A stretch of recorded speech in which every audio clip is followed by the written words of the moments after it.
doing to our players pretty much the start of every practice. We always remind them where we've been, where we are, and where we're going. So just a quick recap. The excitement that we finished the year out on last year, we've rolled in, done all the things that you hope momentum will do for you in the off season. The momentum of the crowds in Bud Walton Arena, the momentum of playing our best basketball in March, almost into April. That's where we've been, finishing with the second most wins in school history in the SEC, all of those positive things that we put on pamphlets and profiles and things we mail out. That's where we've been. The where we are is the most important part, where we are today.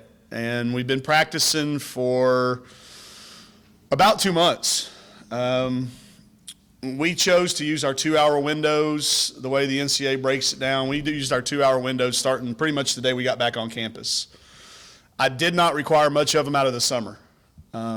We had such a long year last year. We had the preseason foreign trip, the extra practices, the time abroad in Italy. Then we played 37 games. So it had been a really, really long year. We have 4 freshmen coming in and a newcomer in Erin Barnum that was here with us all last year. We'll get a chance to talk about her now this year.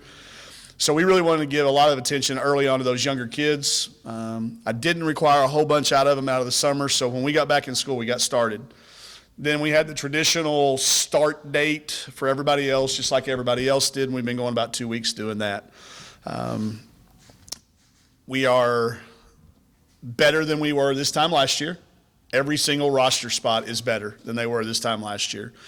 So that's where we are. Where we're going, excitement's what's driving us there. I think the expectations are higher than they've been in our locker room for a while. Every one of our kids' standards are very, very high, and they've been really, really good in practice ever since we've started. The end. Go, Alyssa. You said the hard ones first. Let's get the hard ones out of the way. Hard ones out of the way. Well, you look at who you got, but the biggest thing that stands out, you look at the height. You've got a lot more height that you can play with this year. How much is that going to be helpful? I feel very confident in standing in front of y'all that I really trust and tell you we're going to improve on our rebounding. We were 351 out of 351 last year, so I am telling you we're going to improve rebounding. We're not going to be 351 again, and a lot of that has to do with the added size. It's length too. Some of it's, you don't rebound with the top of your head. So, it's the length of a Marquisha Davis. It's Rokia coming back more comfortable than she's ever been, having played for the Mali national team. But then it's adding some size. It's adding Barnum. It's adding Destiny Oberg. And that is noticeable. Michaela Daniels may be one of the better rebounding guards when it comes to it. So the added height is noticeable on the sheet of paper you held up, but it'll also be noticeable when you get down there and see how we're playing. So we will play double post some this year. That'll be a new look for us. I think that'll help our rebounding. It'll help our defense improve without slowing down our offense. When you see Taylor Thomas, you'll see that although everybody came back improved, she may have come back more improved than anybody we had on our roster. She won our beep test, which is a conditioning test. She beat all the guards, which is really rare for a player that is not a guard to do. So I like the added size, and I think it'll help improve rebounding. Therefore, our defense will improve a little bit too. What more do you expect out of Dungy after a year that was pretty much incredible? She's just be that leader off the court. As far as production goes, you can't expect that. That was a phenomenal year, but I'm also not going to be shocked if it is outproduced. I do think we have a deeper team around. I think there's more weapons. I think we have more makers than shooters than we've had in the past. You add a Ramirez that's shooting close to 60% in practices. You're going to see her assist totals go up. You'll see her rebounding totals go up. I think you'll see her overall efficiencies improve. Her shooting percentages will go up. She won't have to take as many tough shots. There were a certain number of games last year she had to take some incredibly hard shots because it was the best we were going to get. She won't have to take those this year. So, I've learned with that kid, don't put any ceiling there, because if you do, you're just setting yourself up for being proved wrong, because she's got that ability. She's done it in practice repeatedly. She had a great summer. And I think when you see her, you'll see a kid that has matured into a fourth-year player. Even though she'll be just a junior on our roster, it's her fourth-year playing. You just mentioned Marquisha. What has she meant to the team so far, and kind of what do you see her doing this year? An absolute wow moment every single practice. Just one of those moments where literally everybody stops and looks around at each other like, be sure we roll that back on film. I want to make sure that happened. A rebound or a fly out of nowhere, defensive stop, steal it in transition and pull away from our guys' practice team, lay it up over them, block a shot. We very rarely are able to block our white squad practice team. She's done that numerous times. Something wow every single day that we've had a workout. And she's gained respect of her teammates, the upperclassmen, her classmates. She's, the people that have seen her won't be surprised by some of the things that she does, but when you see it on a daily basis, there's certainly some wow factors there. What does Amber Ramirez add to this group? Maker. She's a maker. A lot of people sign up to be shooters, but this is a kid that makes shots. She had 39 yesterday in an inter-squad scrimmage. Her range is, everybody's always worried about this the men having a line down in front of ours, and we're going to shoot it at the first one we see anyway. It's not going to be an issue for us. It's going to be zero issue. She does not look at where that line is at. She feels it. She can shoot it off the dribble, behind screens, a scoring punch that, we have on the wing that we haven't had in a while. A competitive, and somebody who's done it at the highest level with USA Basketball. She's done it in the Power 5 league. And the year off, much like the year off that Dungy had, she took the most and made the most out of it. You'll see a change in her, what's been done in the weight room and the strength and conditioning, our nutrition centers. You'll just see another example of that our people around here do it right.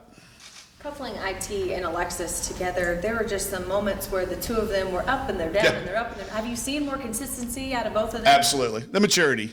Yeah. There's still going to be some ups and downs. I recruit roller coasters. I'm not a merry-go-round guy.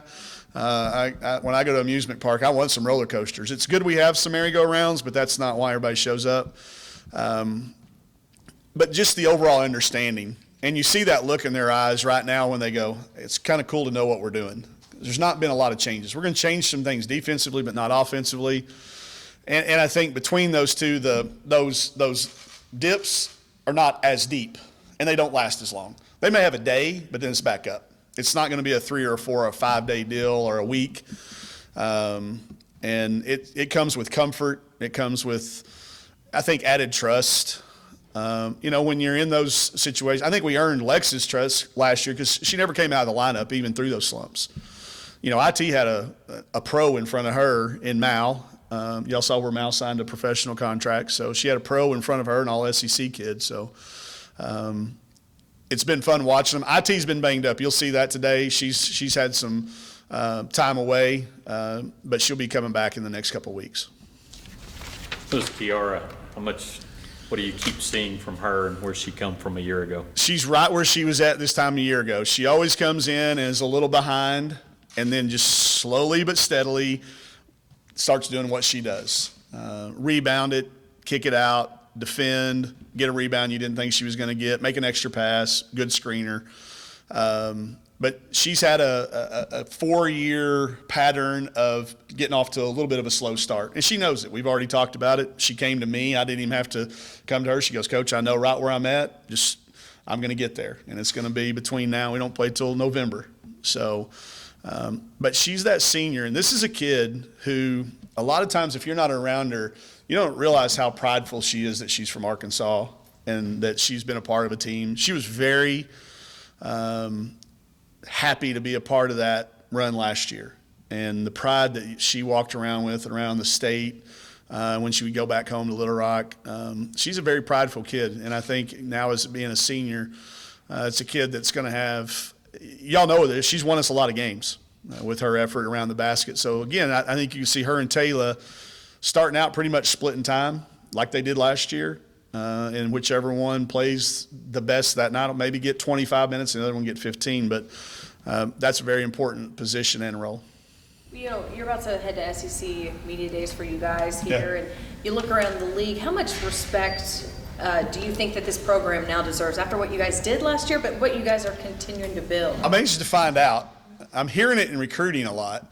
When you start getting negative recruited, it means you're making some noise, and we're starting to get some of that. So that means we've caught some people's attention. I'll be anxious to see where we're picked. You know, I think a lot of people don't put a lot. We do.